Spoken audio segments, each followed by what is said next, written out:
Good morning. We will call this special municipal council meeting to order. It is Tuesday, August the 4th, and it's 9 a.m. This is a special meeting to deal with issues around the by-election, which we are required to make decisions on today, so we will do that. But to begin with, we'll acknowledge we are in Mi'kma'ki, the ancestral territory of the Mi'kmaq people, and we are privileged to share the land with them.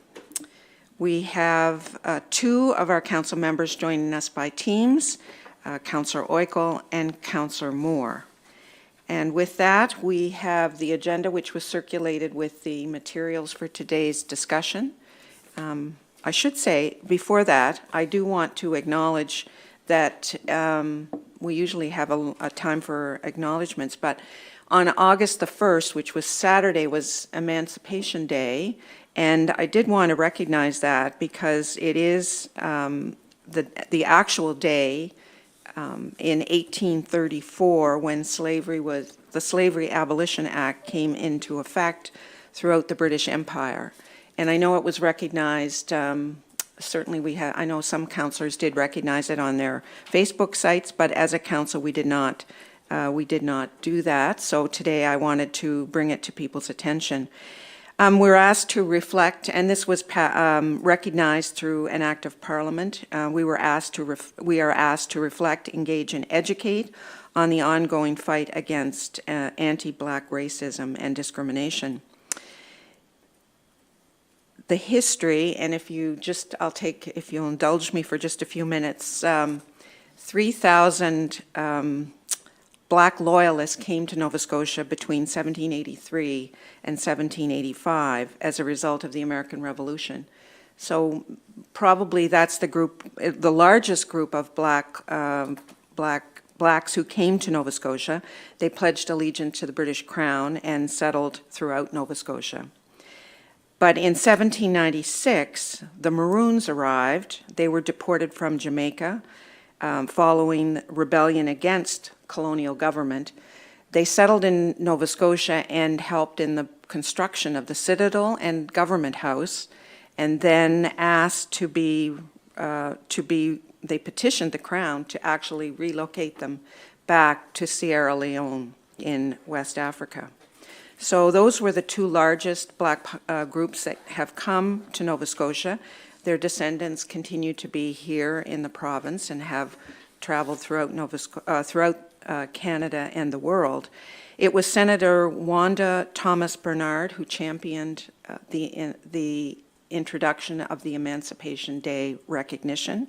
She is a woman from the Preston area and a senator for the last number of years. And she championed the day and introduced it to the Senate when it was brought into as an act. So with that little background, we'll go on with our agenda. If I could have a motion to approve the agenda as circulated. Moved by Councillor Burns, seconded by Councillor Bell. All in favor, raise their hands, please. A motion is carried unanimously. We'll turn to our municipal clerk to bring us up to date on the requirements related to the special election which we will hold for District 9. Good morning, Mayor and Council and members of the public. We're here to talk about the by-election that will be coming up in the early fall. To give a little bit of history, what I'm looking for from Council today is to establish your election dates, and there's 3 different dates I believe that we need to establish for you to appoint your returning officer, delegate some authority to your CAO to appoint an assistant returning officer if it's deemed required, and also approve the type of voting process that we're going to use, which is recommended on your motion sheet. Why we're doing a special election? As you all know, Councillor Ben Brooks resigned from District 9 as the councillor, and that was effective July 14th, 2026. And under the Municipal Elections Act, council is required to set an election date within 4 weeks of that vacancy. That date would have been, the cutoff is August 11th, and that's why we're having this meeting today, and we meet that statutory requirement by having it prior to the 11th.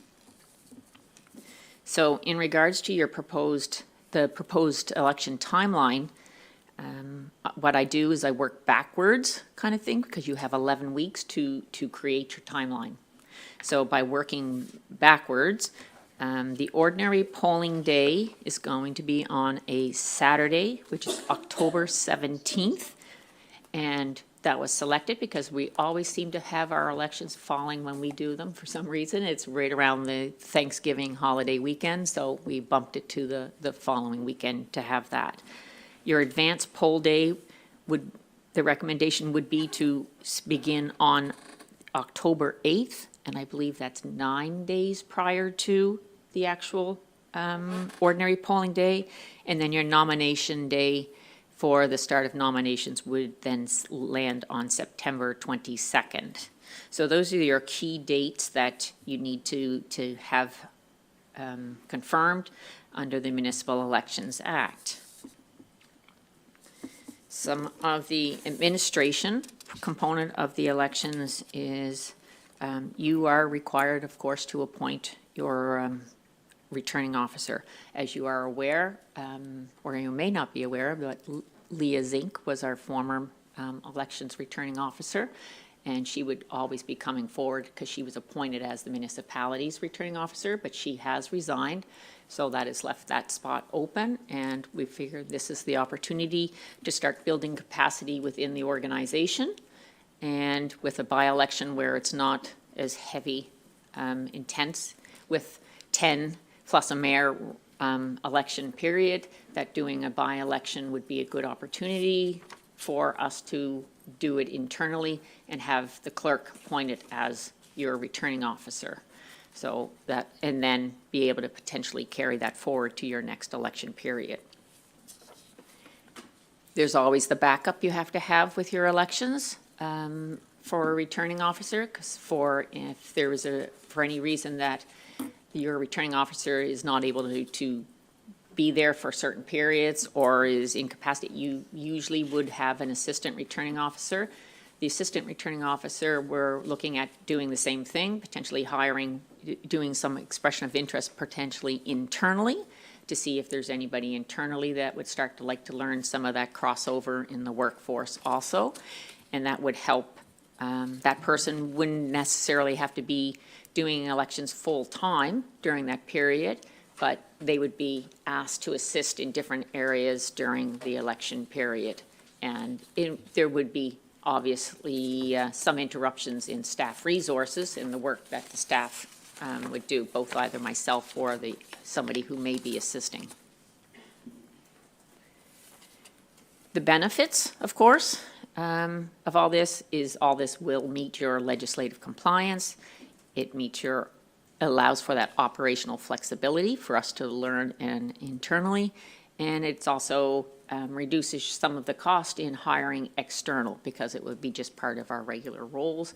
The potential is probably there might be some overtime calculated with doing it from internally. So that would be the biggest cost.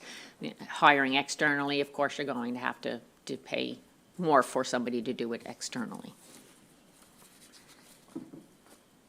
Voting staff, of course, I'm recommending as your clerk to continue using your electronic voting systems that we have been using.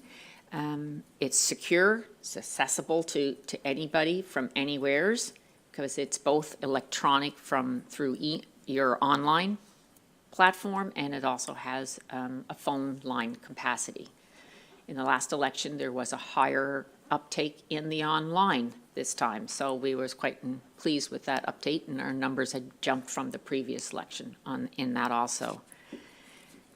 It's convenient, like I said, for your voters, and it has been used in several of our elections now, and the last election was the one that we did it completely with electronic, and we had lots of success, and we had no overall complaints, and I think a lot of the issues that folks had using the system was resolved very quickly just through our helplines, because we created helplines and people were able to access that helpline.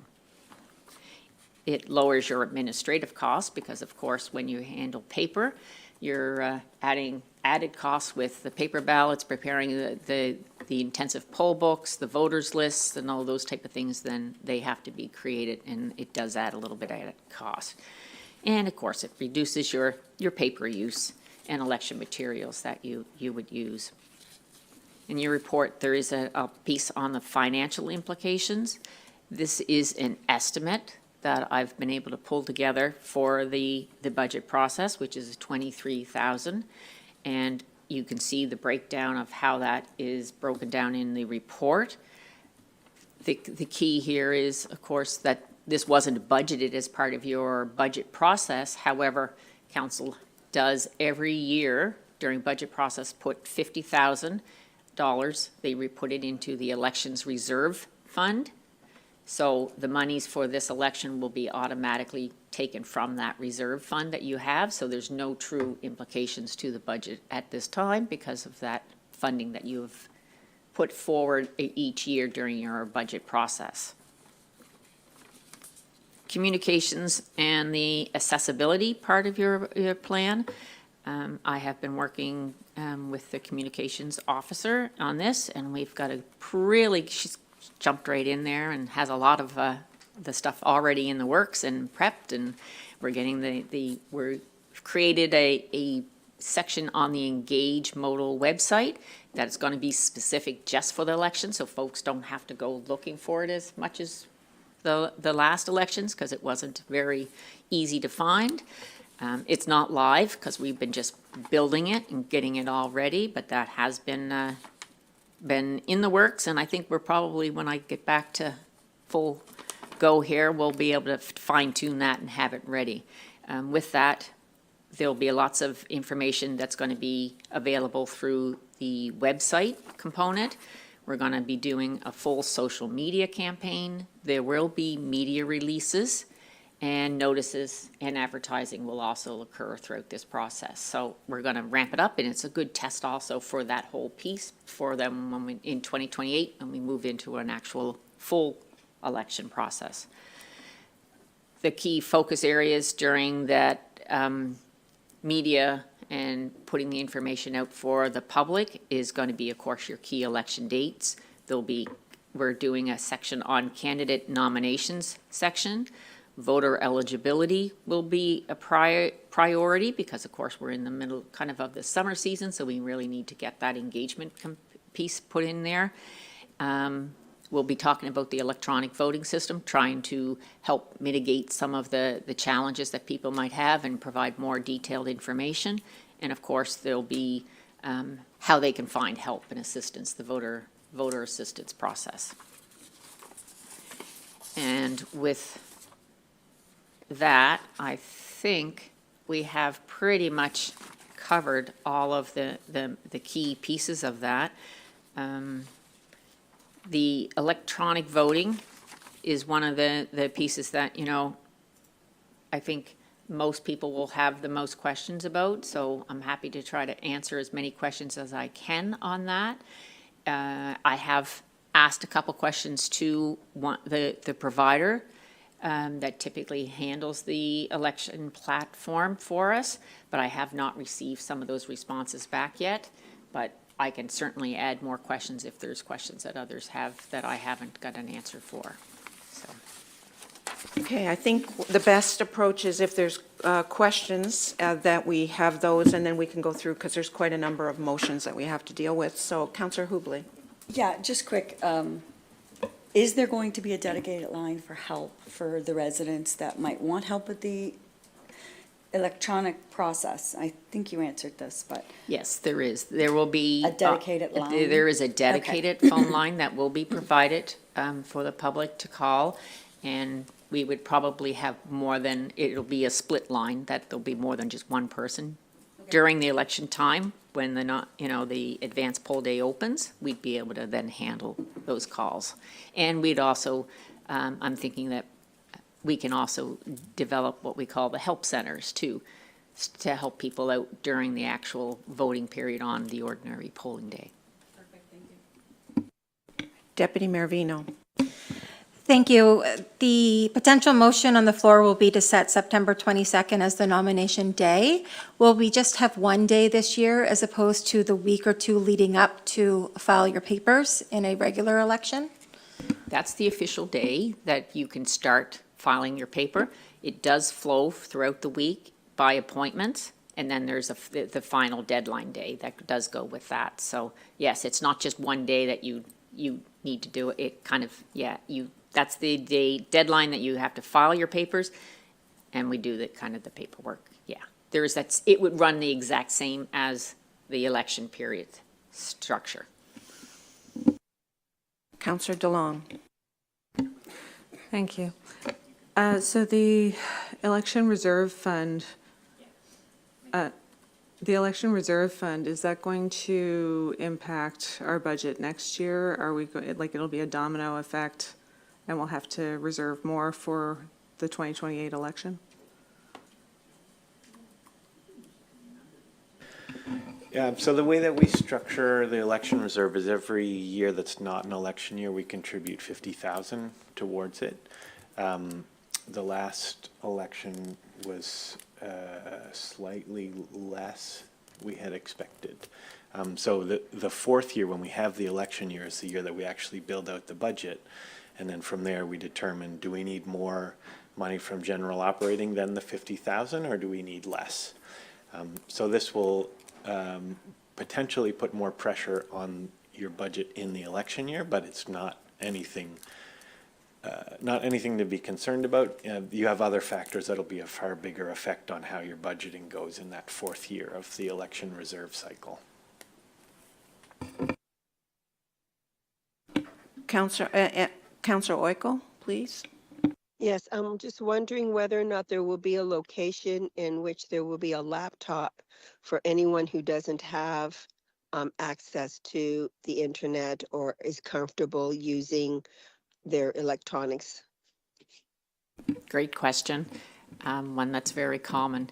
Yes, the intent is, first of all, we haven't confirmed these details, but we're debating on whether or not we, first of all, upon the first day of advanced polls, having a space available here at the municipal office, one, but where it's centralized in District 9, we're also looking at the potential of having 2 voter help centers set up in District 9, and with 2 tablets, so that the tablets tend to be easier for folks because it's a touch. You just touch it. You don't have to maneuver with a mouse and have the laptop. It's easier for that.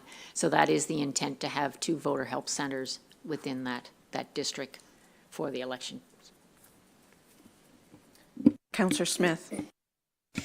Pardon me if I missed this, but often there's an information session before elections, so that people who are interested in running have a chance to receive information about the process, ask questions. Is that something that we've done before or considered for this by-election?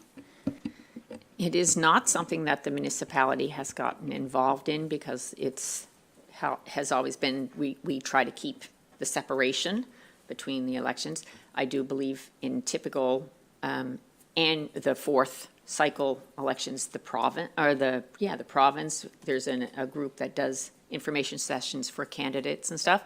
That's why part of the communications officer and myself are talking about having a really robust, try to develop a piece on the municipal engaged site and those type of things to help with that process. And that we would not be holding a formal information session for candidates. But that, of course, is, I believe, council's decision to decide on the direction they wish to take. Councillor DeLong. The voting platform that we've used previously, are we looking at other options, or are we just going to go with this, given that it's a by-election and we want to keep things simple? think you've kind of caught the message there. Yes, we want to keep it simple. We've had success. This is the voting platform that is used by almost every municipality in the past elections, and it seems to have a level of success. We really don't have a lot of time to go out to get quotes and tenders and go through that process of our standard RFP. So it would be a procurement through a special process to do the procurement to go this route. Councillor DeLong. Could you, I don't know, maybe outline the pros and cons of doing this internally versus having someone like Leah Zink? You said that she resigned. Did she resign or retire? And Retired. retired, okay. And yeah, I'm wondering, like, it's good to have the skills in-house, but does that make it less, what's what I'm looking for, like, separate from the day-to-day of the municipality? Pros and cons, I think I hit a few highlights in the report about the pros and cons. There is potentially cost implications. We're doing it that way. Timing, of course, would be at this point with a by-election. We don't have a lot of time between now and the by-election, so we have to jump on it very quickly. So doing an external would require the hiring process, advertising, and getting everything set up. Whether or not the individual would have any expertise in elections and conducting an election would be another big key piece in that. Those are the type of things that we would have looked at.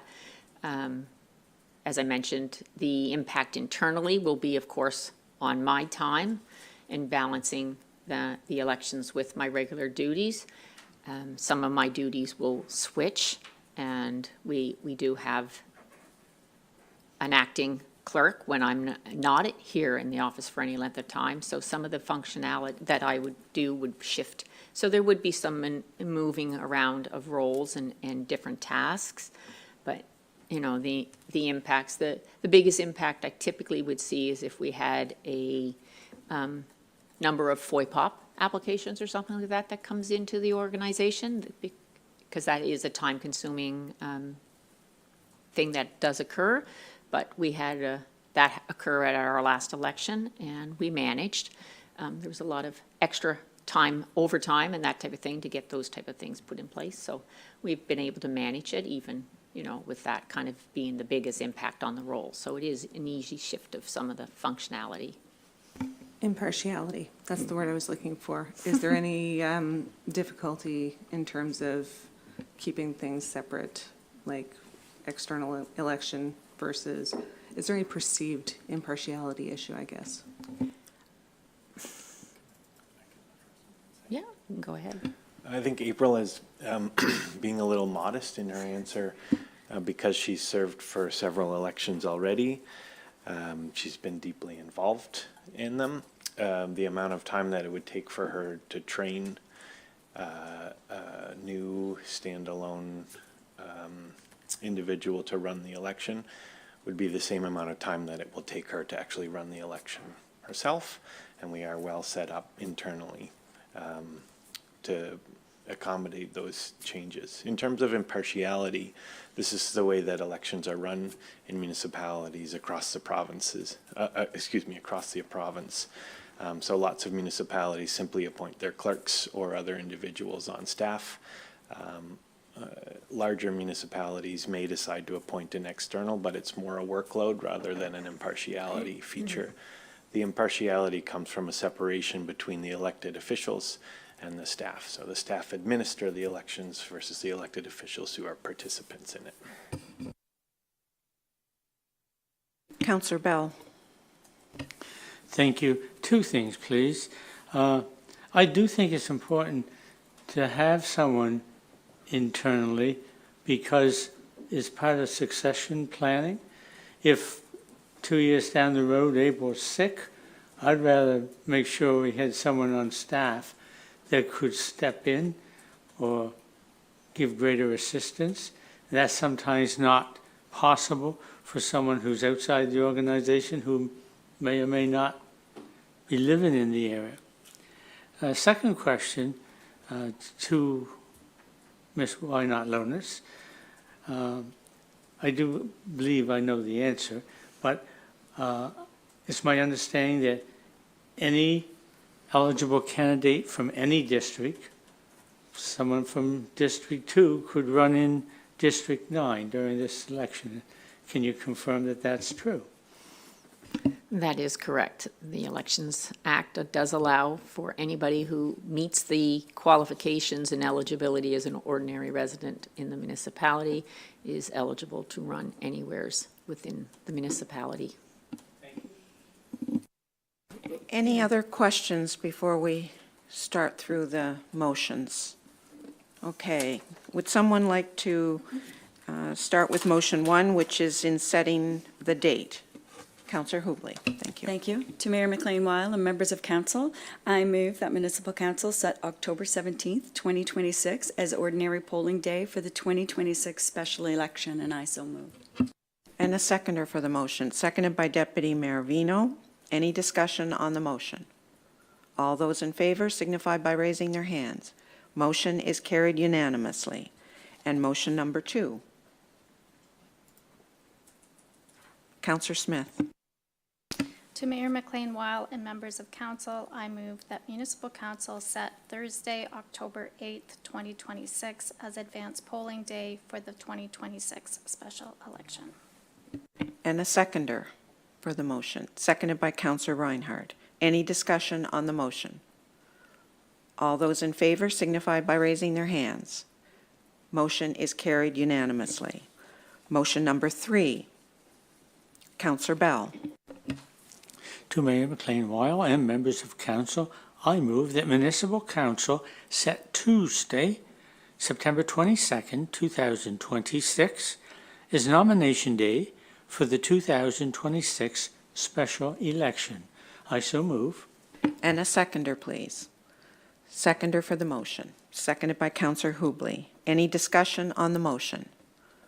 All those in favor signify by raising their hands. Motion is carried unanimously. And motion number 4. Someone move that. Moved by Deputy Mayor Vino, please.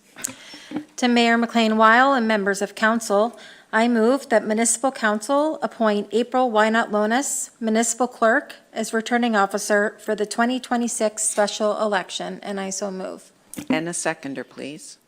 Seconded by Councillor DeLong. Any discussion on the motion? All those in favor signify by raising their hands. Motion is carried unanimously. Motion number 5, please. Someone make that. Councillor Reinhardt. To Mayor McLean-Weil and members of council, I move that municipal council delegate authority to the chief administrative officer to appoint an assistant returning officer if required, and I so move. And a seconder for the motion, seconded by Councillor Bell. Is there any discussion on the motion? All those in favor signify by raising their hands. Motion is carried unanimously. And the final motion, please. Someone make that motion. Councillor Smith. To Mayor McLean-Weil and members of council, I move that municipal council approve the use of electronic voting for the 2026 special election. And a seconder for the motion, seconded by Councillor Burns. Any discussion on the motion? All those in favor signify by raising their hands. Motion is carried unanimously. That concludes the agenda for this special council meeting, and the meeting is now adjourned. I have a question, if I may. It's me, Kathy. Yes. Do we Just- stay on Teams? Oh, sorry.